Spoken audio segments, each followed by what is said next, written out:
এখানে সব বক্সেই দুধের সর রাখা আছে।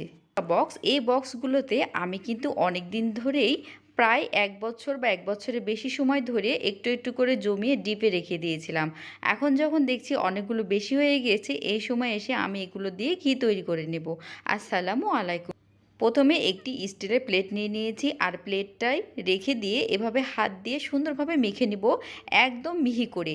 আপনারা চাইলে ব্লেন্ড করে নিতে পারেন। তো যাদের বাসায় ব্লেন্ড নাই তারা কি করবেন, তারা এভাবে হাত দিয়েই আমার মতো করে তৈরি করে নেবেন। এবার একটি কড়াই দিয়ে সবগুলো দুধের সর দিয়ে দেব একসাথে। দেওয়ার পরে নাড়তে শুরু করতে হবে। আর এ পর্যায়ে এসে চুলার জালটা কিন্তু লোর চেয়ে একটু বেশি, মিডিয়ামের চেয়েও কম হিট থাকবে। এবার নেড়ে দিতে হবে। তবে আপনার যে দুধের সরটা হবে সেটা যতটুকু, তার চেয়ে বড় পাতিল বা কড়াই নেওয়ার চেষ্টা করবেন। আমার কড়াইটা কিন্তু ছোট হয়ে গিয়েছে।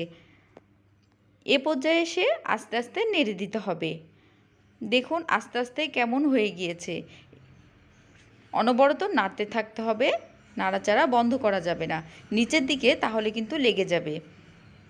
আর এই কাজটা কিন্তু ধৈর্য সহকারে আস্তে আস্তে করতে হবে।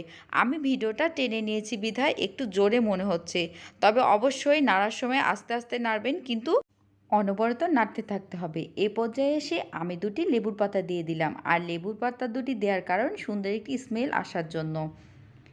এভাবে নাড়তে নাড়তে কিন্তু এক সময় সুন্দর ঘিয়ের মতো চলে আসবে।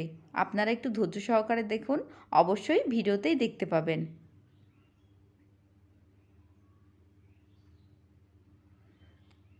আমরা প্রতিদিন যে দুধটা খেয়ে থাকি সেই দুধ থেকে যে সরটা হয় সেই সরটাই কিন্তু অল্প অল্প করে জমিয়ে রেখেই কিন্তু এই রকমভাবে ঘি বানিয়ে নিতে পারেন।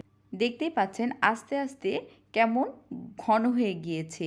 ঘন হওয়ার পরে এই যে এবার তেলের মতো বের হয়ে আসছে ঘি। আর এ সময়ে কিন্তু দারুণ একটি স্মেল বের হওয়া শুরু হয়েছে। ঘিয়ের যে ঘ্রাণটা আছে সেই অরিজিনাল ঘ্রাণটা কিন্তু আপনারা পেয়ে যাবেন যদি বাসায় এভাবে ঘিটা তৈরি করতে পারেন।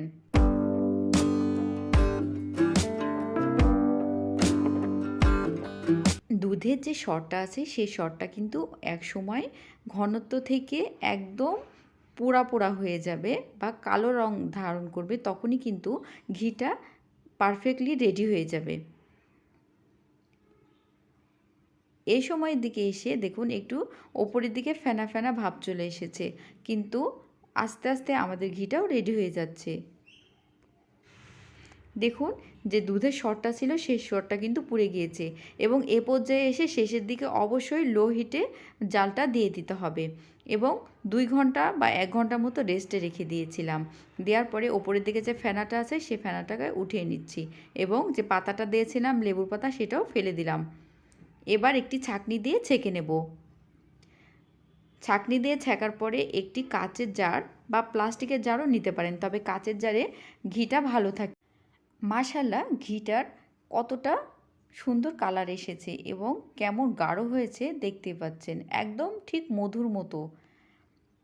এবার একটি কাচের জারে সম্পূর্ণ ঢেলে নিচ্ছি। নেয়ার পরে যতদিন পর্যন্ত না ফুরিয়ে যায় ঠিক ততদিন ধরে আপনারা নর্মাল ফ্রিজে রেখে রেখে খাবেন বা বাইরে রেখেও খেতে